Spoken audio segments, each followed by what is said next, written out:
আপনার বলে আছে মুসলমানদের উপর অত্যাচার করবে, তবে আপনার রাগ করলে হবে না, আল্লাহর উপর ডিপেন্ড করতে হবে। আমার আল্লাহ পাক বলেছে ওয়া মাইয়াতাকাল্লাহু ফাহুয়া হাসবুহু, যে ব্যক্তি আমি আল্লাহর উপর ডিপেন্ড করে আমি আল্লাহ তার জন্য যথেষ্ট। জোরে বল সুবহানাল্লাহ। আমার মুসলমান আল্লাহর উপর ডিপেন্ড করব, মোল্লা ধরে চলবো না, কারণ মোল্লার জ্ঞান বেশি না, মোল্লার জ্ঞান ওমা উতিতুম মিনাল ইলমি ইল্লা কলিলা। আমার আল্লাহ পাক বলে মোল্লা তোমার জ্ঞান সামান্য, আর আপনার মোল্লার জ্ঞান সামান্য নিয়ে কখনো আল্লাহর জ্ঞানের সঙ্গে পাল্লা দিতে পারে, আল্লাহর সঙ্গে পাল্লা দিতে পারবে না।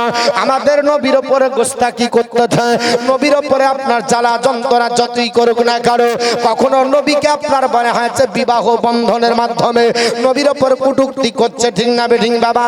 আমি আপনাদের জানিয়ে দিই, পৃথিবীর জমিনে যেই যাই করুক না কারো, আমার নবীজির শান কমাতে পারবে না। কারণ এরকম বহু নেতা বেরিয়েছিল যারা পৃথিবীর জমিনে আপনার বলা হয়েছে কমানোর চেষ্টা করেছিল, তারা নিজে কমে গেছে। অথচ যারা আদর্শবান তারা নবীর চরিত্র ধরতে গিয়ে বলে দিয়েছে যে নবীর মতো নেতা বিশ্বের মাটিতে আল্লাহ কোনোদিন পাঠায়নি। জোরে বলো। যেমন ভারতবর্ষের প্রথম নারী প্রধানমন্ত্রী শ্রীমতী ইন্দিরা গান্ধী, নাম শুনবেন, স্বনামধন্য একজন ভারতের নেত্রী বাবা, যিনি প্রথম নারী প্রধানমন্ত্রী হলেন। উনি দিল্লির পার্লামেন্টে 1982 সালে একটা ভাষণ দিয়েছিলেন, ওখানে বলতে বাধ্য হয়েছিলেন জগৎবাসী শোনো, মোহাম্মদ রাসূলুল্লাহ not only founded a new religion but also establish a polity. উনি বললেন মোহাম্মদ শুধুমাত্র মুসলমানদের নেতা নয়, সমগ্র মানব জাতির জন্য কেন্দ্রীয় লিডার। জোরে বলি সুবহানাল্লাহ, জোরে বলেন সুবহানাল্লাহ। আপনার কেন্দ্রীয় লিডার তিনি বললেন এই রকম বিশ্ববিখ্যাত ব্যক্তিত্বের অধিকারী, নাম হলো তার গাস্তা বয়ল, আমার নবীর চরিত্রকে কলঙ্কিত করলেন না। উনি বললেন জগৎবাসী যদি কোনো মডেল থাকে, যদি আদর্শের কোনো প্রতীক থাকে, কারো যদি চরিত্র ফলো করার মতো ব্যক্তি থাকে, তিনি হলেন মক্কার জ্যোতি, মদিনার বাতি, নাম হলো মোহাম্মদ রাসূলুল্লাহ। উনি বললেন জগৎবাসী শুনে রেখে দাও, আমি তোমাদের জানিয়ে দিই, উনি একটি গ্রন্থ রচনা করলেন, গ্রন্থটির নাম দিলেন মোহাম্মদ এজ এ হিরো। এই গ্রন্থের 69 পৃষ্ঠায় বললেন মোহাম্মদ সাল্লাল্লাহু আলাইহি ওয়াসাল্লাম সেট এ সেলিং এক্সাম্পল আপনার his character of pure and stainless. উনি বললেন জগৎবাসীরা তোমরা শুনে রেখে দাও, মোহাম্মদ রাসূলুল্লাহ সেট এ সেলিং এক্সাম্পল, মোহাম্মদ হলো মানব জাতির জন্য মডেল, যার চরিত্রে কলঙ্কর দাগ নাই। জোরে বলো সুবহানাল্লাহ। পৃথিবীর জমিনে আর কিছু আপনার হিজড়া নেতা এরা নবীর চরিত্রে কলঙ্কর দাগ ধরে, নবীর চরিত্রকে কলঙ্কিত করার চেষ্টা করে।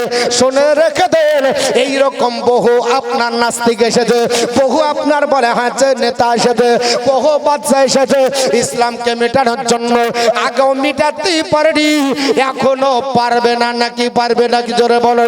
আমাদের ইতিহাস জানা আছে, নমরুদ এসেছিল আল্লাহর নবী মুসা হযরতে আপনার ইব্রাহিম খলিলুল্লাহর আপনার প্রচারকে বন্ধ করে দেবে। ওগো ইব্রাহিম, তোমাকে নবী বলে মানবো না, তোমার খোদাকে মারি না, তোমার ইসলামকে আপনার গুটিয়ে দেব। আল্লাহ পাক বললেন চিন্তা করো না ও নবী, তুমি চিন্তা করো না, আমার উপর ভরসা করো, আমি নমরুদকে ধূলিসাৎ করার জন্য কামান বাহিনী পাঠাবো না, বিমান বাহিনী পাঠাবো না, আমি সৈন্য পাঠাবো না, আমার জন্য টাইম বম লাগবে না, আমার জন্য অ্যাটম বম লাগবে না, আমি একটা হ্যান্ডিক্যাপ ল্যাংড়া মশা ঠিক করেছি, যথেষ্ট হবে। মহান রব্বুল আলামিন পৃথিবীর জমিনে আপনার বলা হয়েছে হযরত ইব্রাহিম খলিলুল্লাহ হাসি ফোটানোর জন্য একটা লংড়া মশা পাঠিয়ে নমরুদের হেডকোয়ার্টারে যখন পৌঁছে দিল, ওই আপনার ল্যাংড়া মশা জুতা পিটা করতে করতে তার কামড় যখন দিয়েছিল, তার রক্ষ জুতা পিটা করতে করতে নমরুদকে জাহান্নামে পাঠিয়ে দিয়েছে। আর আমার আল্লাহ পাক ইসলামকে জীবিত রেখেছে। রেখেছে না রাখেনি? পেরেছে? ফেরাউন বলেছিল দেখে নিব, আল্লাহ বললে জাল মাছের চুক্তি বানাবো কিয়ামত পর্যন্ত।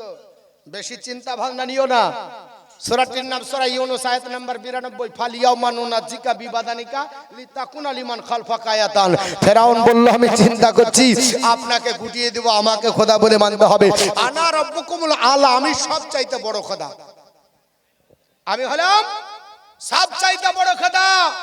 আল্লাহ বললেন নবী চিন্তা করো না, দুনিয়া বলে আল্লাহ পানি, বলে চিন্তা নাই, আশা মুবারক দিয়েছি, পানি আপনার বলে হচ্ছে উপরে নিক্ষেপ করো। পানির উপরে নিক্ষেপ করা হলো, আশা মুবারক যেমনি গেল আপনার বলে হচ্ছে রাস্তা হলো। মুসা কালী বলল ওপার চলে গেলেন, আর আপনার বলে হচ্ছে ফেরাউন মনে করলো পানিতে রাস্তা হয়ে গেছে, চিন্তা নাই, পানির ভিতর দিয়ে আমিও যাবো। আল্লাহ বলছেন নেমে দেখ, কমপ্লিট করছি। জামলা নামাচ্ছে, আমার আল্লাহ পাক পানিকে বললে হুকুম তোমার, তুমি কাজ করো। পানি কমপ্লিট করে দিল, জাল মাছের শুকতি করে আল্লাহ রেখে দিয়েছে। এখনো ফেরাউনকে দেখা যায়। আপনার মিশরের কায়রো শহরে একটু দূরে অবস্থিত, নাম হলো তাজবিদ। ওই তাজবিদ নামক এলাকায় 227 বছর হলো রাখা। 1898 খ্রিস্টাব্দে একটা জাদুঘর তৈরি করা হয়েছে, নাম দিয়েছে জাদুঘর রয়্যাল মমি। যিনি তৈরি করেছে বিজ্ঞানীটার নাম বিজ্ঞানী লরেড। ওই জাদুঘরে তাকে মমি করে রাখা হলো। আর আজ থেকে 3400 বছর আগে মুসা কালিমুল্লাহর যুগে মরেছে, কিন্তু এখনো সে পচে গলে গেল না। কারণ আমার আল্লাহ পাক বলে নবী গো চিন্তা করো না, আমি মুসা কালিমুল্লাহর যুগের ফেরাউনকে কিয়ামত পর্যন্ত আমি আল্লাহ মডেল করে রাখলাম কাফেরের জন্য। এখন যদি কেউ বলে আমরা বাহাদুরি করব, আল্লাহ পারে না, পারে না, পারে না, পারে না, তাহলে ডিপেন্ড কার উপর করব? একটু জোরে বলেন, কার উপরে? আল্লাহর উপরে। যদি মোল্লার উপর করি, সব সময় ভরসা আল্লাহর উপর। আমি ভারতবর্ষের ইতিহাস নিয়ে বলছি, আমি বলবো অবশ্য, কিন্তু দুটোই কথা বলি, রাগ করবেন না, আর কেউ পালিয়েও যাবেন না। আমাকে একটু সময় দেবেন, একটু গুছিয়ে যেন বলতে পারি। হ্যাঁ, অনেক দূর থেকে এসেছি, 1 মিনিটও টাইম নাই, হুজুর তাড়াতাড়ি এসেন। এমনি শরীর এখনো মনে হচ্ছে গাড়িতেই আছে। তারপরে যদি আপনার বলা হচ্ছে সময় পাওয়া যায়, একটু ধীর মস্তিষ্কে হয়, মানে ভিড়টা বানতে বানতেই আপনার বলা হচ্ছে হয়তো টাইম শেষ হয়ে যাবে। দরশরী পড়েন, আল্লাহুম্মা সাল্লি আলা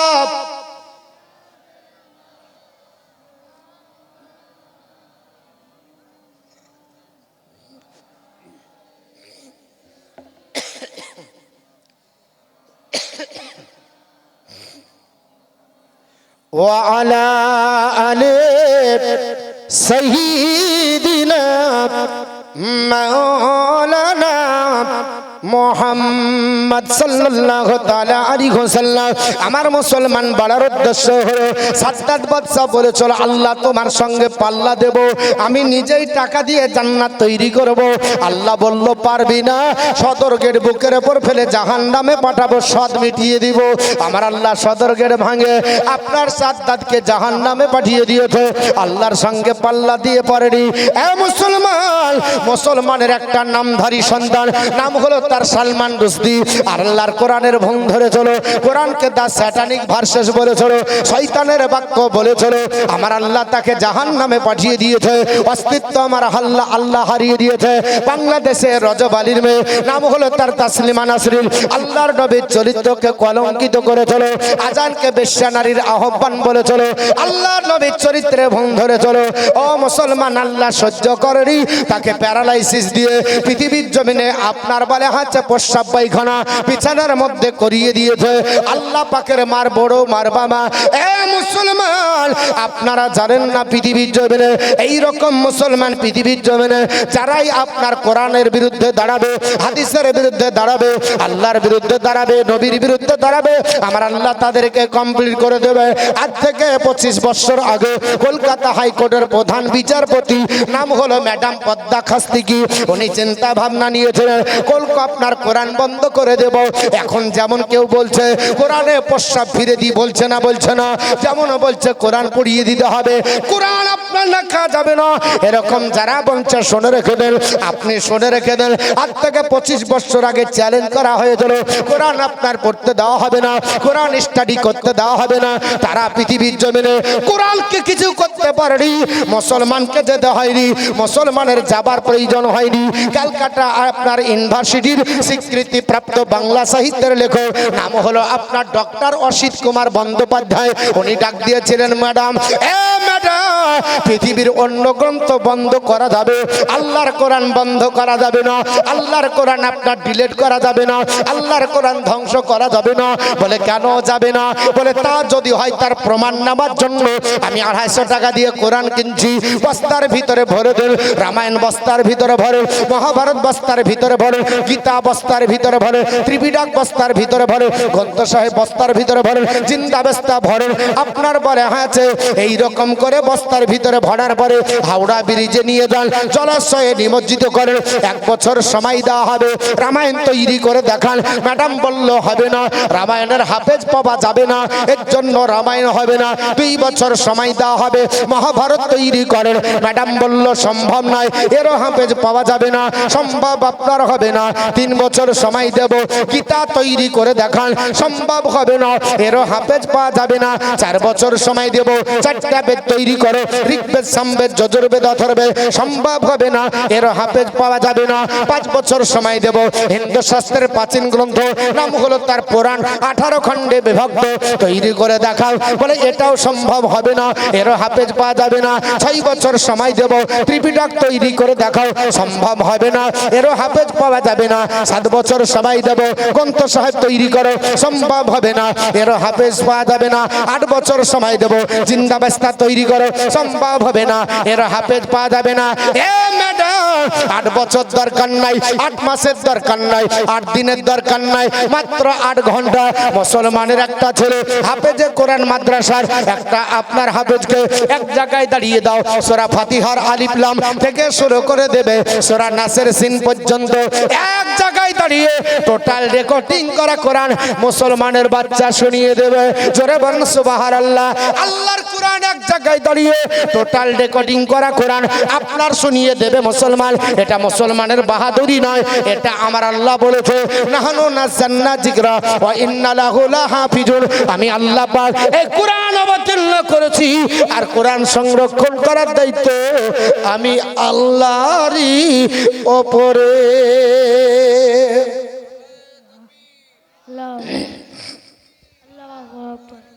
ইয়া রাসূলুল্লাহ জিন্দাবাদ আল্লাহ। তাহলে কোরআনের দায়িত্ব হলো আল্লাহর উপরে। মোল্লা চেষ্টা করলেও পারবে না, মোল্লা যতই চেষ্টা করো, কিন্তু আমাদের বিবেকে লাগে, আমাদের আপনার ধাক্কা লাগে হৃদয়ে, আমাদের মনটা খারাপ হয়। মুসলমান এক আল্লাহর উপর ডিপেন্ড করে, মুসলমানের বিরুদ্ধে আগেও চিন্তা ভাবনা করে লোকেরা লেগেছিল। আপনার বলে হয়েছে পৃথিবীতে কাফেররা মুসলমানকে ধূলিসাৎ করার চেষ্টা করেছিল, পারেনি, আজও পারবে না। তার নমুনা আমার নবীর হিজরতের পরের বছরের ঘটনা।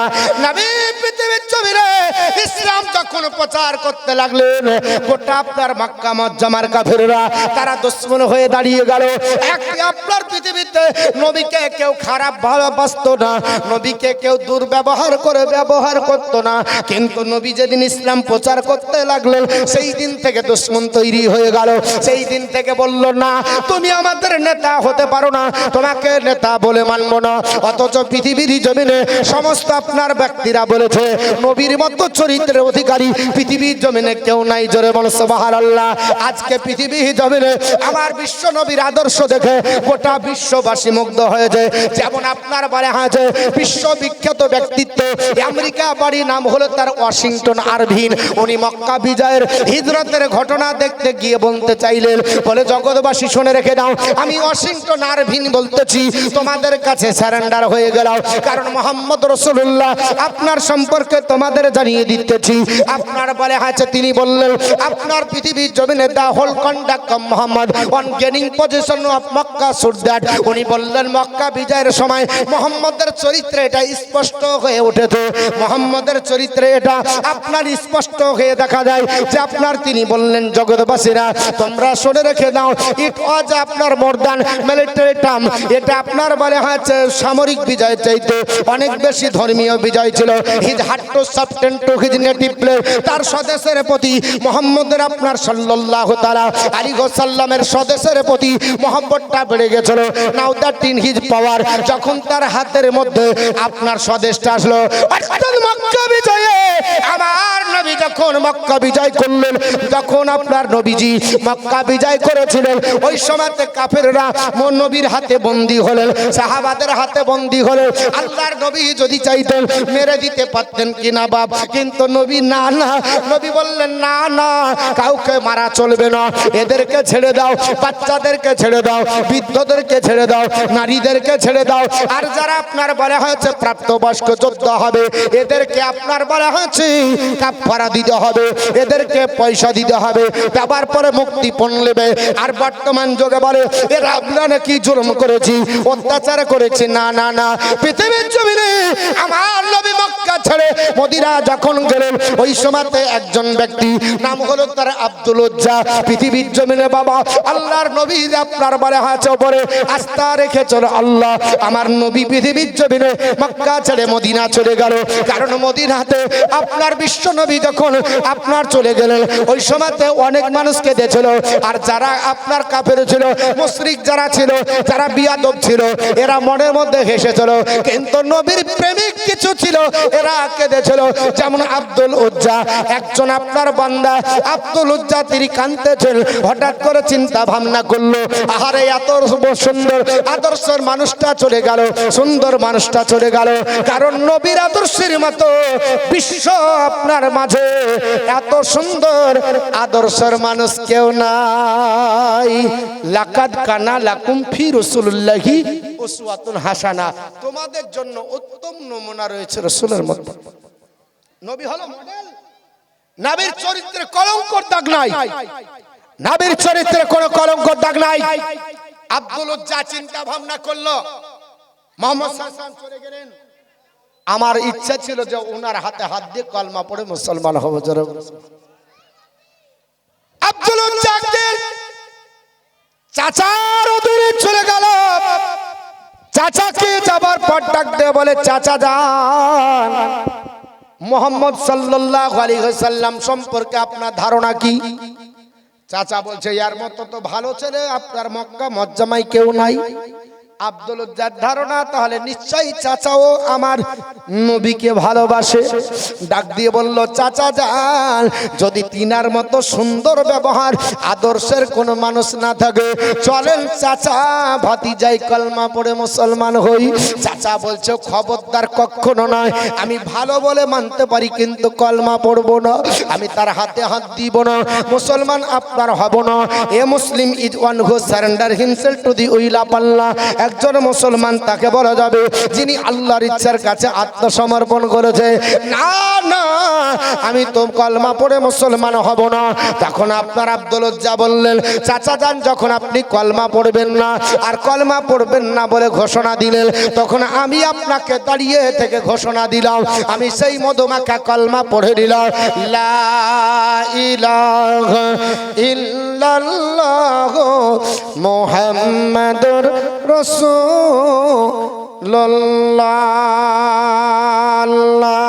আল্লাহুম্মা সাল্লি আলা মাওলানা। আরে বন্ধুর প্রেম কি আনন্দ, বন্ধুর প্রেম কি আনন্দ, সবাই জানে না, প্রেম বিনে প্রাণ বন্ধুর দেখা পাবে না। বন্ধুর প্রেম কি আনন্দ, বন্ধুর প্রেম কি আনন্দ, সবাই জানে না, প্রেম বিনে প্রাণ বন্ধুরে দেখা পাবে না। ইব্রাহিম নবী এ পয়গম্বর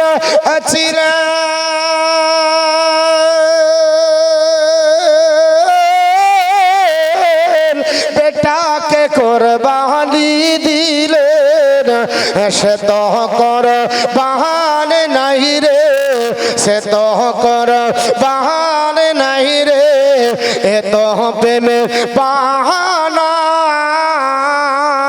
প্রেম বিনে প্রাণ বন্ধুরে দেখা পাবে না।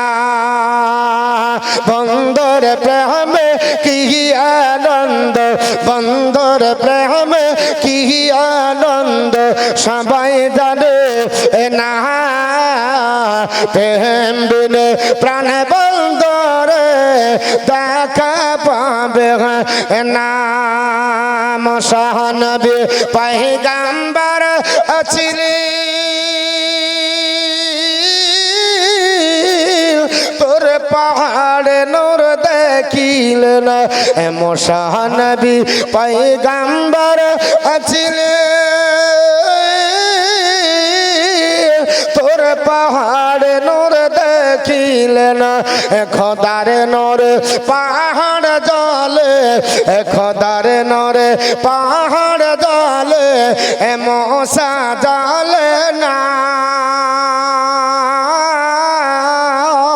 প্রেম বিনে পণ বন্ধুর দেখা পাবে না বন্ধুর প্রেম কি আনন্দ বন্ধুর প্রেম কি আনন্দ সবাই জানে না প্রেম বিনে প্রাণ বন্ধুর দেখা পাবে না আব্দুল উজ্জা ডাক দিয়ে বলল আমি কলমা পড়ে মুসলমান হয়ে গেলাম চাচা ডাক দিয়ে বলে ভাতিজা কলমা পড়ার কারণে কি হতে পারে জানো বলে তা জানার দরকার নাই আর বুঝারও দরকার নাই বলে যেহেতু কলমা পড়েছো আমার বাড়ি থেকে তোমাকে বঞ্চিত করলাম আব্দুল উজ্জা বলল নির্দ্বিধায় মেনে নিলাম ইসলাম গ্রহণের জন্য বাড়ি ছেড়তে রাজি ইসলাম ছেড়তে রাজি নাই জোরে বলো সুবহানাল্লাহ আব্দুল উজ্জা বলল বাড়ির গরম দেখাইয়েন না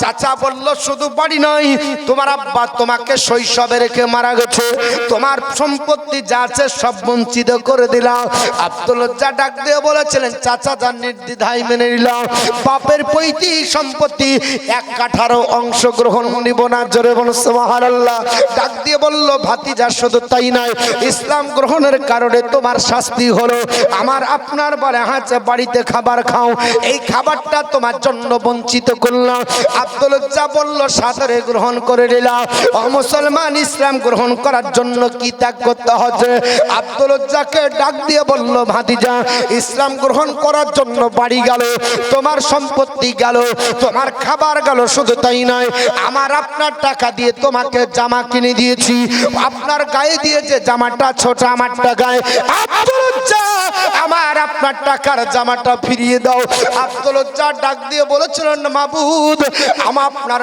ইসলাম কবুল করার জন্য আপনার নবীকে নবী বলে মানার জন্য ইসলাম গ্রহণের জন্য এত শাস্তি আমার বলে আজ আমার জামাটা কেড়ে নেবে ডাক দিয়ে বলেছিল চাচা যান আমি কেমন করে খালি গায়ে থাকবো আমি একজন যুবক ছেলে আমাকে উলঙ্গ করবেন না ডাক দিয়ে বলেছিল না জামাটা দিয়ে দাও যখন আপনার বাধ্য করা হলো আব্দুল উজ্জা পৃথিবীর জমিনে জামাটা খুলে দিলেন ডাক দিয়ে বলল চাচা যান চলে যাচ্ছি বলে চলে যাবার আগে পরনের লুঙ্গিটি যেটা আছে ওটাও আমার টাকার আমাকে দিয়ে দাও আব্দুল উজ্জা বলেছিল লুঙ্গিটা আমি দিতে পারবো না কারণ লুঙ্গিটা আপনার গুপ্তাঙ্গ ঢাকতে হবে কারণ নবী আমার বলেছে সাহাবারা শোনো পৃথিবীর জমিনে একজন পুরুষের নাভি থেকে আপনার হাঁটুর নিচ পর্যন্ত ঢাকা ফর আর একজন গুপ্তাঙ্গকে হেফাজত করতে হবে কারণ নবী আমার বলেছে সাহাবারা আমি 6টা জিনিসের গ্যারান্টি তোমাদের চাই এই 6টা জিনিসের গ্যারান্টি যদি দাও আমি রাসূলুল্লাহ জান্নাতের গ্যারান্টি দিব সাহাবারা বলেছিলেন নবী গো কোন 6টা আমার নবী বলেছিলেন সাহাবারা শোনো এই 6টার মধ্যে 1 নাম্বার হলো সালাত নামাজ 2 নাম্বার ওয়াল যাকাতা যাকাত 3 নাম্বার ওয়াল আমানাতা আমানত 4 নাম্বার ওয়াল ফরজা গুপ্তাঙ্গ 6 নাম্বার আপনার বলে হচ্ছে ওয়াল বাতনা পেট 6 না 5 নাম্বার পেট 6 নাম্বার ওয়াল লিসান জিহ্বা 4 নম্বরে নবী বললেন আপনার গুপ্তাঙ্গের গ্যারান্টি দাও তিনি বললেন শুনে রেখে দাও চাচা যান আমি পৃথিবীর জমিনে কোনোদিন আপনার বলে হচ্ছে গুপ্তাঙ্গের অপব্যবহার করিনি গো চাচা যান আজ ইসলাম কবুল করার কারণে আপনি আমাকে উলঙ্গ করে দিবেন আর ইসলামে আপনার ফরজ হলো নাভি থেকে আপনার হাঁটুর নিচে ঢাকা ডাকতে বলল বলে ভাতিজা তোর প্রতি আমার কোনো মহব্বত নাই তোর প্রতি আমার কোনো দরদ নাই, তোর প্রতি আমার দেখতে ইচ্ছা করে না। আব্দুল উজ্জা বলল, চাচা যান, আমার আব্বার পৈতৃক সম্পত্তি হিসাবে লুঙ্গিটা দেন, আমি পরে চলে যাই। আপনার থাকবো না মক্কাতে, ওই দুর্গম রাস্তা অতিক্রম করে পাহাড়, আপনার মরুভূমির রাস্তা। এখন তার মরুভূমি নাই, এখন পাহাড়ের তল দিয়ে রাস্তা হয়ে গেছে। প্রায় আপনার 6 থেকে 7 ঘন্টায় 400 কিলোমিটার রাস্তা মদিনায় পৌঁছে যায়। ও মুসলমান, আর আপনার আগের দিনে পেবড়ো খেবড়ো পাহাড় অতিক্রম করে যেতে হতো। আব্দুল উজ্জা চলে যাবে, আপনার বলে হচ্ছে চাচা লুঙ্গি ধরলো, আপনার যুবক ছেলের লুঙ্গিটা আপনার ছিনিয়ে দিল। আপনার বলে হচ্ছে আব্দুল উজ্জা চোখের পানি ছেড়ে কাঁদতে লাগলেন, মাবুদ ওগো আল্লাহ পাক, পৃথিবীর জমিনে আমি চাচার ক্ষতি করিনি, চাচার কোনো অন্যায় করিনি, চাচাকে কোনোদিন গালি মন্দ দিইনি, চাচাকে অন্যায় কথা বলিনি। আজকে শুধুমাত্র একটাই কারণে, আমি আপনার ইসলাম কবুল করার কারণে মুসলমান হয়েছি বলে, নবীর আদর্শের অনুসারী হয়েছে বলে পৃথিবীর জমিনে আমার আপনার বলে হাত লুঙ্গি কেড়ে নিল। যুবক ছেলে আপনার লুঙ্গিটা কি আপনার কেড়ে নিয়েছি। আব্দুল উজ্জা নিজের হাত দুটো ধরে নিজের গুপ্তাঙ্গকে আপনার আলগা করে আপনার ঢেকে নিয়ে চলতেছে। মায়ের দরজার কাছে দণ্ডাই ভালো হলো, ওগো মা জননী, আজ আমার আব্বা জানলাই, আজ পৃথিবীর জমিনে আমার বাপের সম্পত্তির অধিকার আমি পেলাম না। আজ এর জন্য আমি আপনার অসহায়, আমি আপনার রাস্তার ফকির হয়ে গেছি। মা জননী একবার দেখো, মা দরজা খুলেছে। মা দরজা খোলার পর ডাক দিয়ে বলে, এ বেটা তোমার এই কাজ হলো কি করে? তোমাকে এই কাজ কে করলো? তোমাকে উলঙ্গ বানানো কি করে? কে তোমাকে এই করলো? আল্লাহর আপনার বলে হাঁচে বান্দা। আব্দুল উজ্জা ডাক দিয়ে বলতেছেন, মা জননী, আমি কলমা পড়ে মুসলমান হয়েছি বলে, নবীর কলমা পড়েছি বলে আজ আমাকে চাচা জমি থেকে বঞ্চিত করলো। আমার কোনো আপত্তি নয়, বাড়ি থেকে তাড়িয়ে দিয়েছে, আমার কোনো আপত্তি নয়, খাবারের থাল কেড়ে নিয়েছে, আমি তাও কিছু বলিনি, জামা কেড়ে নিয়েছে, তবুও সুস্থ ছিল। আজ আমি যুবক, আপনার মা আমার আপনার পরনের লুঙ্গিটা কেড়ে নিল, আমি আজকে মুসলমান হয়েছি বলে। মা ডাক দিয়ে বলল, বেটা তুমি কেন কলমা পড়লে? বলে, মা আমি সত্য ধর্ম কবুল করেছি আল্লাহর জান্নাত হালাল বানানোর জন্য, আল্লাহর জান্নাতে যাব বলে, আল্লাহর জান্নাতে থাকবো বলে। কারণ প্রত্যেকটা মানুষ নবীর প্রশংসা করেছে। যেমন বেদের মধ্যে পাবেন আপনার বলে হয়েছে গরুমরু, আপনার আল্লাহ উপনিষদ 7ম পরিচ্ছেদের মধ্যে বলেছে, হতারমিন্দ্র হতারমিন্দ্র মহাসুরিন্দ্র আল্লাহ জষ্টাং ষষ্ঠাং পরণাং পরণাং ব্রহ্মাণং আল্লাহ আল্লাহ রাসূলুল্লাহ কংবরস আল্লাহ আল্লাহ আদ আল্লাহ বুকমাকাম আল্লাহ বুকাম নির্খদকাম, আমি মহা ইন্দ্রেন্দ্র, আমি জ্যেষ্ঠ শ্রেষ্ঠ পরম পূর্ণ ব্রহ্মা, আল্লাহ ছাড়া অন্য কোনো মাবুদ নাই, আর মুহাম্মদের সমতুল্য পৃথিবীর কোনো মানুষ নাই। জোরে বলুন সুবহানাল্লাহ। ওই নবীর সমতুল্য পৃথিবীর কোনো মানুষ হবে না। ও বেটা তাই বলে হয়, শুধু তাই নাই, পৃথিবীর জমিনে গরু আপনার মনে বলেছে, আপনার ঋগ্বেদ সংহিতা কাণ্ড, অথর্বেদ সংহিতা কাণ্ড শ্লোক নাম্বার 9 উনি ডাক দিয়ে বললেন, সরো আপনার জগৎবাসীরা মুহাম্মদ রাসূল কংবরস ইল্লাল্লাতি ইল্লাল্লাহ লা ইলাহা ইল্লাল্লাহ মুহাম্মদ রাসূলুল্লাহ। আর এটার মানে একই, নাই কোনো মাবুদ আল্লাহ ছাড়া, মুহাম্মদ আল্লাহর প্রেরিত রাসূল। আপনার উত্তরণ বেদ অনকাহি 5ম পরিচ্ছেদ, তার মধ্যে লিপিবদ্ধ রয়েছে।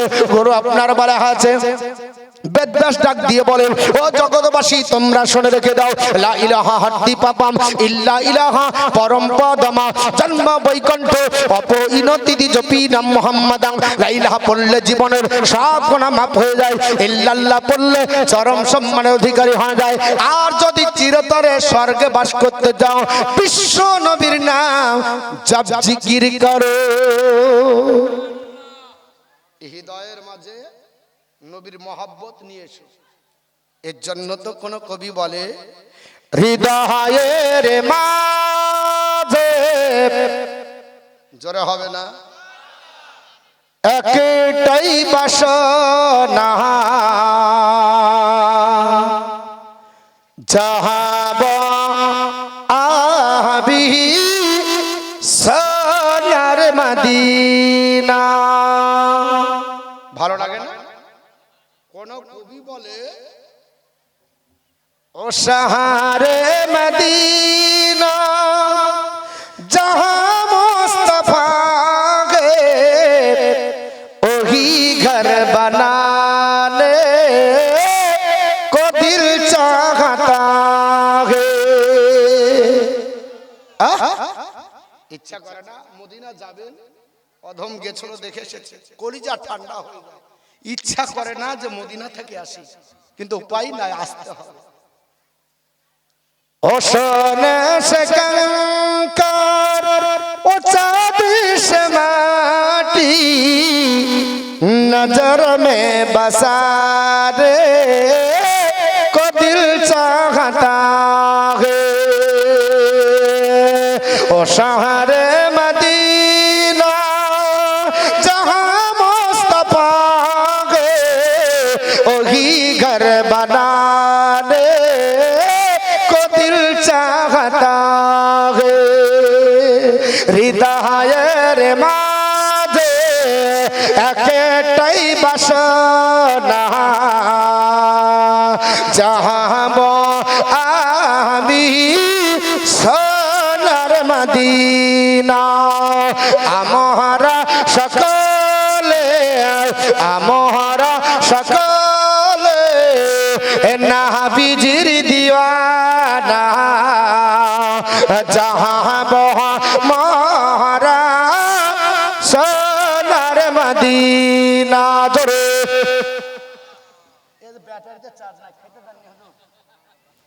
খাবার টাবার দিয়েছে কিছু, হ্যাঁ?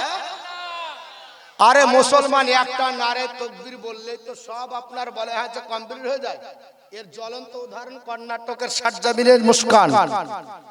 কিছু দুষ্কৃতীরা একজন নারীর উপর হামলা করেছিল, আর ও যখন বললো নারে তাকবীর তো সব আপনার বলে হয় যে ছন্ন ছাড়া হয়েছিল না। মুসলমানদের নারে তাকবীর ধ্বনিটাতে আপনার বলে হচ্ছে কাফির মুশরিকদের হাত থেকে তরবারি খসে যায়। হ্যাঁ ইয়া রাসূলুল্লাহ জিন্দাবাদ জিন্দাবাদ। হৃদয়ের মাঝে একটাই বাসনা যাহাব আমি সোনার মদিনা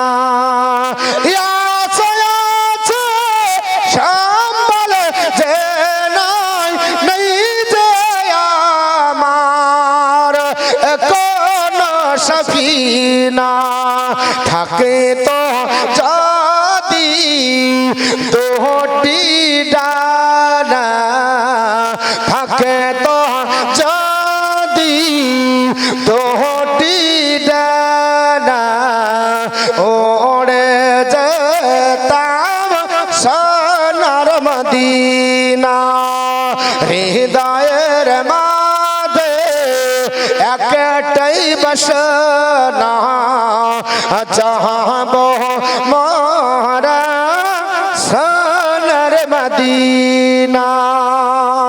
জোরে বল আল্লাহুম্মা আমিন। মরল দিয়া গো মদিনার মাটিতে ইয়া ইলাহি পাক রব্বানা।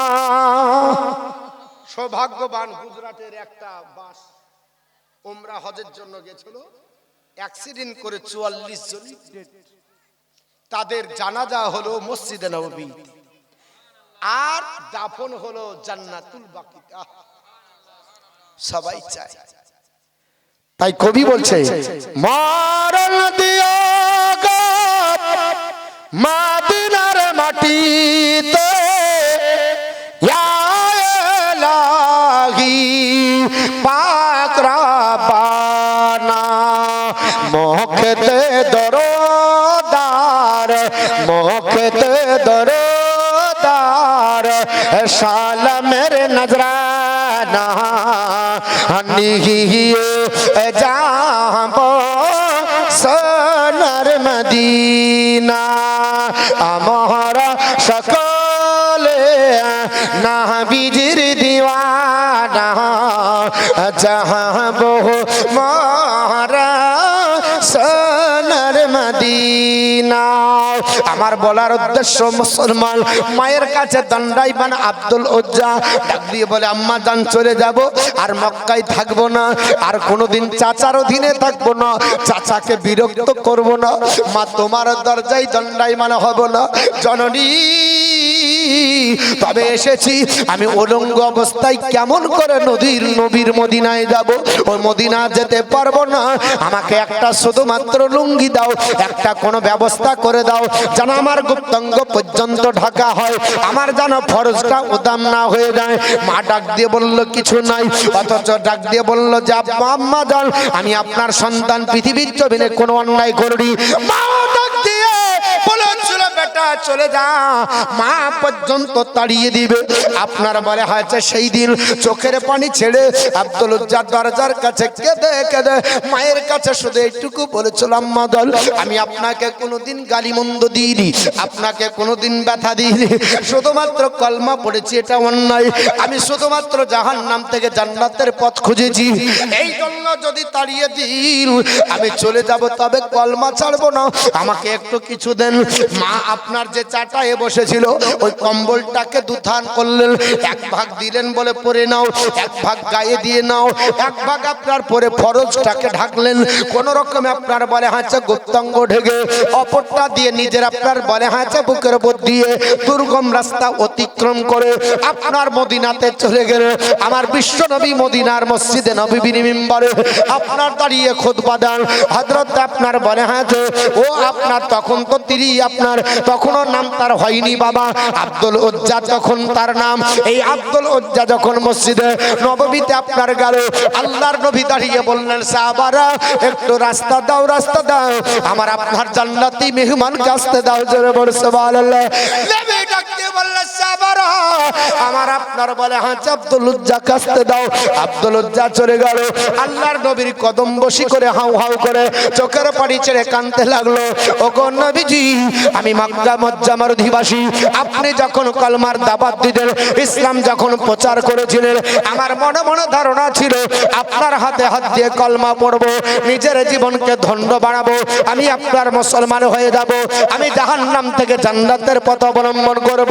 ইয়া রাসূলুল্লাহ আপনি মক্কা ছেড়ে মদিনাতে চলে আসলেন, চাচার অধীনে ছিলাম বলে আমি ভয়ে কলমা পড়তে পারিনি, কিন্তু বাধ্য যখন হয়ে গেলাম আপনি মদিনায় চলে আসলেন, কলমা পড়বো বলে চাচার কাছে গেলাম, চাচা আমাকে কলমা পড়তে দিবে না, চাচা জমির ভাগ দেবে না, জমের আপনার ভাগ দেবে না, আমাকে বাড়ি দিল না, আমাকে খাবার দিল না, এমনকি ইয়া রাসূলুল্লাহ আমার জামাটাও কেড়ে নিয়েছে, পরনের লুঙ্গিটাও কেড়ে নিয়েছে। নবীজি আমি সব ছেড়ে আমি ইসলাম কবুল করার জন্য এসেছি। আল্লাহর নবী বললেন সাহাবারা আমার বড় ঈমান হয়েছে এই আব্দুল উজ্জার, আজকে আব্দুল উজ্জার নাম আমি আপনার রেখে দিচ্ছি। হাদিস শরীফের মধ্যে এসেছে আল্লাহর নবী বলেছে দুটো নাম হলো সবচাইতে প্রিয় আল্লাহর কাছে, একটার নাম আব্দুল্লাহ, একটার নাম আব্দুর রহমান। নবী ডাকতে বললেন আব্দুল উজ্জা আজ তোমার নাম আব্দুল উজ্জা নয়, আজ থেকে আমি বিশ্ব নবী তোমার নাম আব্দুল্লাহ রেখে দিলাম। আব্দুল্লাহ জুলবা জাদাইনি হয়ে গেল। হযরত আব্দুল্লাহ পৃথিবীর জমিনে সেই দিন থেকে তার নাম হলো, আমার নবী ডাকতে বলেন এ আমার সাহাবারা মসজিদে নববীতে আমার আব্দুল্লাহ লেখাপড়া করবে, নামাজ শিখবে, কোরআন শিখবে। আপনার হযরত আব্দুল্লাহ জুলবা জাদাইর এত জোরে কোরআন পড়ে, এত জোরে কোরআন পড়ে, শরীয়তের মশলা হলো পাঁচজন যদি একসঙ্গে কোরআন পড়ে তাহলে একে অপরের আওয়াজ যেন না শুনতে পায়, সবাই যেন আপনার আস্তে আস্তে আপনার কোরআন পড়ে। সাহাবীদের ডিস্টার্ব হতে লাগলো, নামাজে ডিস্টার্ব হতে লাগলো। আল্লাহর নবীকে সাহাবারা আপনার মশলা বললেন ইয়া রাসূলুল্লাহ, নবীজি মশলা বলে দিন, আমরা কোরআন পড়ি। আপনার আব্দুল্লাহ জুলবা জাদাইর আপনার নতুন সাহাবী জোরে জোরে কোরআন তেলাওয়াত করে, আমরা আপনার নামাজ পড়ি, আপনার সাহাবী জোরে জোরে কোরআন পড়ে, ইয়া রাসূলুল্লাহ কি হবে? নবী ডাক দিয়ে বলে সাহাবারা তোমরা আমার আব্দুল্লাহকে বাধা দেবে না, আমার আব্দুল্লাহ ঈমান আনার কারণে আমার আব্দুল্লাহ জামাটা পর্যন্ত আনতে পারেনি, লুঙ্গিটা পর্যন্ত আনতে পারেনি, আমার আব্দুল্লাহকে প্রাণ ভরে কলমা পড়তে দাও আর জান ভরে কোরআন তেলাওয়াত করতে দাও। সবার মশলা আলাদা, উনার মশলা আলাদা। পড়তে দাও, জোরে জোরে কোরআন পড়ো, প্রাণ খুলে কোরআন পড়ুক। এই কোরআন সেই কোরআনের আপনার বিদ্যা এখানে দেওয়া হয়, সেই কোরআন পড়বে। আমি অবশ্যই আপনাদেরকে বলবো যে আব্দুল্লাহ জুলবাজাদাইন শেষ পর্যন্ত ইন্তিকাল করবে, তো নবী বলেছে ইনি শহীদের দরজা পাবে। জোরে বলুন। হাদিসে এসেছে কেন আপনি শহীদের দরজা, আপনিও পেতে পারেন ওই দরজা, আপনিও শহীদের দরজা পাবেন যদি আপনার কর্ম ঠিক হয়। কি কি করতে হবে ইনশাআল্লাহ বলবো। তবে নামাজ আমরা ইনশাআল্লাহ সবাই পড়বো। আর এই মাদ্রাসা যেহেতু একটা ইসলামিক মাদ্রাসা, কোরআন পড়া হয়। আল্লাহর কোন বান্দা একটা আছে ভাই, একজন আল্লাহর বান্দা 10,000 টাকা দিতে পারবেন মাদ্রাসার জন্য? আছে পৃথিবীর জমিনে কোন আল্লাহর বান্দা 10,000 টাকা? আছে কোন একজন ব্যক্তি? মা 10টা মা আপনাদের কাছে 2,000 টাকা করে নেব। মাদ্রাসার জালসা, মাদ্রাসার উন্নতি কল্পে আমি বলবো ভারতবর্ষের ইতিহাস আমি আপনাদের দিয়ে শুরু করেছি। আল্লাহর কোরআন বলেছে ইন্নাল্লাহা আশতারা মিনাল মুমিনিনা আনফুসাহুম ওয়া আমওয়ালাহুম বিআন্না লাহুমুল জান্নাহ। আমি ঈমানদারদের জান আর মালকে কিনেছি জান্নাতের বিনিময়ে। জোরে বলো সুবহানাল্লাহ। ঈমানদাররা জান দিবে, আমি আল্লাহ জান্নাত দেব। ঈমানদাররা অর্থ দিবে, আমি আল্লাহ জান্নাত দেব। এটা আল্লাহর ওয়াদা। আল্লাহ পাকের আপনার রাস্তা দেই। এই মাদ্রাসায় একজন ব্যক্তি কেউ আছে মারতে মুজাহিদ, আব্বা নাই, মা নাই, দাদা নাই, দিদি নাই, আত্মীয় স্বজন নাই, গহীন অন্ধকার কবরে চলে গেছে। তাদের রুহের মাগফিরাতের জন্য একজন আল্লাহর বান্দা ইসলামিক আপনার বলা হচ্ছে কালচার টিকিয়ে রাখার জন্য, মাদ্রাসাকে টিকিয়ে রাখার জন্য, আপনার বলা হচ্ছে শিক্ষা প্রতিষ্ঠানকে বাঁচিয়ে রাখার জন্য। আপনারা জানেন কয়েকদিন আগে আসাম গেলাম।